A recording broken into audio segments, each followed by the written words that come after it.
Sono stati svolti accertamenti all'esito dei quali non sono emersi fatti penalmente rilevanti.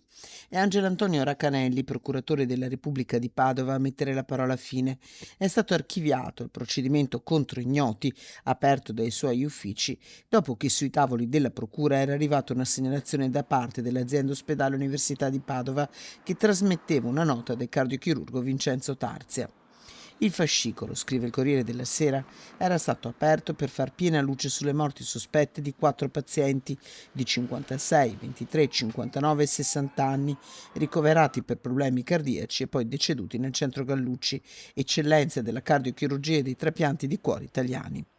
La nota, poi finita sul tavolo della procura, era stata inviata al direttore generale dell'azienda ospedaliera, al direttore sanitario, alla rettrice dell'Università di Padova e allo Spisal.